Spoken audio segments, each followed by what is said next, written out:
अबुल पाकिर जैनुलाब्दीन अब्दुल कलाम, जिन्हें एपीजे अब्दुल कलाम के नाम से जाना जाता है, एक प्रसिद्ध वैज्ञानिक, इंजीनियर और राजनेता थे, जिन्होंने 2002 से 2007 तक भारत के राष्ट्रपति के रूप में कार्य किया।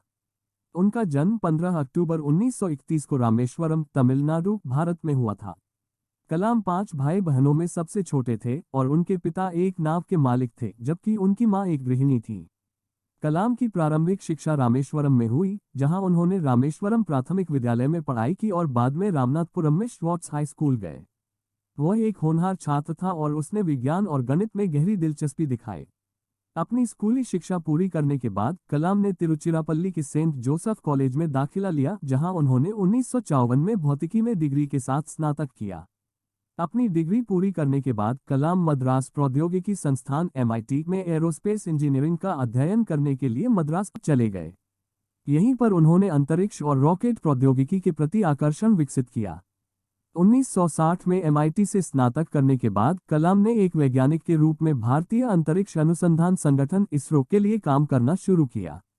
इसरो में कलाम ने भारत के पहले उपग्रह आर्यभट्ट के विकास में महत्वपूर्ण भूमिका निभाई। उन्होंने सैटेलाइट लॉन्च व्हीकल SLV कार्यक्रम पर भी काम किया, जिसने 1983 में अंतरिक्ष में भारत के पहले उपग्रह को सफलतापूर्वक लॉन्च किया। भारत के अंतरिक्ष कार्यक्रम में कलाम के योगदान ने उन्हें 1981 में पद्म भूषण और 1997 में भारत रत्न सहित कई प्रशंसाएं अर्जित की, जो भारत का सर्वोच्च पुरस्कार है। नागरिक पुरस्कार 1982 में कलाम अकादमिया में लौट आए और भारतीय प्रौद्योगिकी संस्थान, दिल्ली में विजिटिंग प्रोफेसर के रूप में कार्य किया। उन्होंने 1983 से 1988 तक सैटेलाइट लॉन्च व्हीकल प्रोग्राम के निदेशक के रूप में इसरो के साथ अपना काम जारी रखा। 1992 में कलाम को भारत के प्रधानमंत्री के मुख्य वैज्ञानिक सलाहकार के रूप में नियुक्त किया गया था। इस भूमिका में उन्होंने विज्ञान और प्रौद्योगिकी से संबंधित मामलों पर सरकार को सलाह दी और भारत के परमाणु कार्यक्रम में महत्वपूर्ण भूमिका निभाई।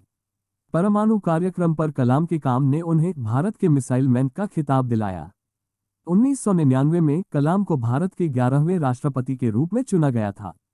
वह इस पद पर आसीन होने वाले पहले वैज्ञानिक थे और भारत के लोगों के बीच व्यापक रूप से लोकप्रिय थे। राष्ट्रपति के रूप में अपने कार्यकाल के दौरान कलाम अपने जमीन से जुड़े व्यक्तित्व और जीवन के सभी क्षेत्रों के लोगों से जुड़ने की क्षमता के लिए जाने जाते थे।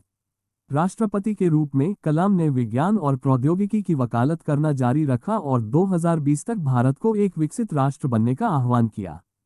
उन्होंने Abdul Kalam vision India movement के निर्माण और कलाम राजू फाउंडेशन की स्थापना सहित कई शैक्षिकी पहलों का भी समर्थन किया।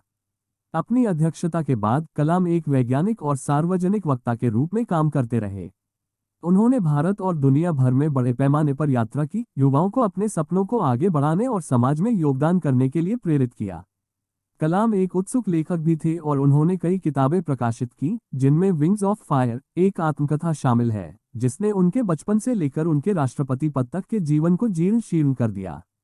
27 जुलाई 2015 को भारतीय प्रबंधन संस्थान शिलोंग में व्याख्यान देते समय कलाम का निधन हो गया। उन्हें कार्डियक अरेस्ट हुआ और उन्हें अस्पताल ले जाया गया, जहां उन्हें मृत घोषित कर दिया गया। कलाम की मृत्यु पर भारत में व्यापक शोक मनाया गया और उन्हें पूरे सैन्य सम्मान के साथ राजकीय अंतिम संस्कार दिया गया। अंत में एपीजे अब्दुल कलाम की यात्रा एक प्रेरणादायक कहानी है कि कैसे कड़ी मेहनत, समर्पण और विज्ञान के लिए जुनून एक व्यक्ति को विनम्र शुरुआत से देश के सर्वोच्च पद तक ले जा सकता है। भारत के अंतरिक्ष और परमाणु कार्यक्रमों में कलाम का योगदान, साथ ही शिक्षा और युवा सशक्तिकरण के प्रति उनकी प्रतिबद्धता आज भी भारतीयों की पीढ़ियों को प्रेरित करती है। कलाम की विरासत दृढ़ता, नवाचार और राष्ट्र की सेवा में से एक है और उन्हें हमेशा भारत के एक सच्चे सपूत के रूप में याद किया जाएगा, जिन्होंने अपना जीवन अपने देश और इसके लोगों की भलाई के लिए समर्पित कर दिया।